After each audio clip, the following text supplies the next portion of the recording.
Good morning and welcome to LNG Marketplace News Flash. Here's the latest news we've collected for you from all over the media. The top story of this week referred to LNG pricing and was mentioned on a few websites including Hellenic Shipping News, S&P Global Platts, and oilprice.com.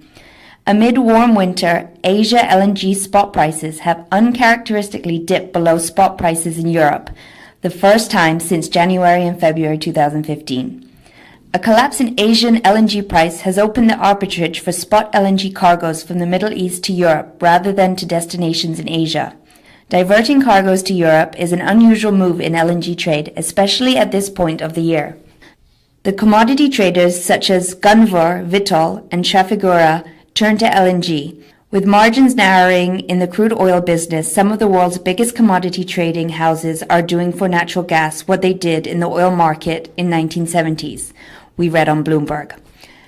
And according to LNG industry website, AS Talent Group has signed a contract for the construction of a new LNG-powered fast ferry for the Tallinn-Helsinki route shuttle operations.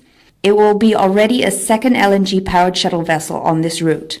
Also on the same website, we found that Qatar's Nakilat has formed a new shipping joint venture with Maran Ventures.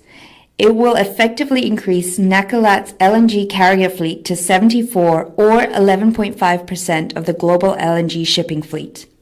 FreightWave states that according to a U.S. lawmaker, the talks about the restoration of positive trade relations between China and the U.S. should require that a small percentage of that cargo will be moved on U.S.-built ships, which is in line with the Energizing American Maritime Act introduced last year. According to the Vancouver Sun, the British Columbia government has announced a combination of tax relief and incentives valued at $6 billion over 40 years for LNG new projects. And a few updates on LNG facilities. Australia's Woodside Energy is preparing to restart normal operation at its LNG export plant in Dampier Port following Tropical Cyclone Veronica. You will find more on S&P Global Platts website. We read on worldoil.com that Vietnam may become one of the world's newest liquefied natural gas importers and cut its coal use over plans to build 4 gas-fired plants as well as LNG import facilities. On arabnews.com, we found that Bahrain's receiving and regasification LNG terminal will start its commercial operations in May 2019.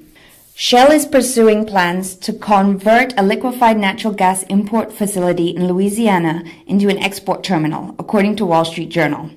Tanzania plans to negotiate terms for developing the LNG exporting facility with Equinor, who is committed to the development of the project. You can read more about that on worldoil.com.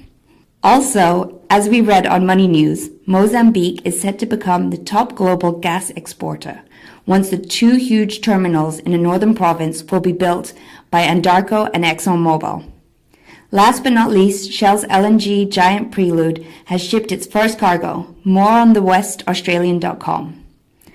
That's it for this week. Tune in next week for more news, and until then, thanks for tuning in. And if you do not want to miss any of our podcast episodes of the weekly news flash, remember to subscribe via our website or direct via several channels, including YouTube, iTunes, Android Podcasts, RSS, and SoundCloud.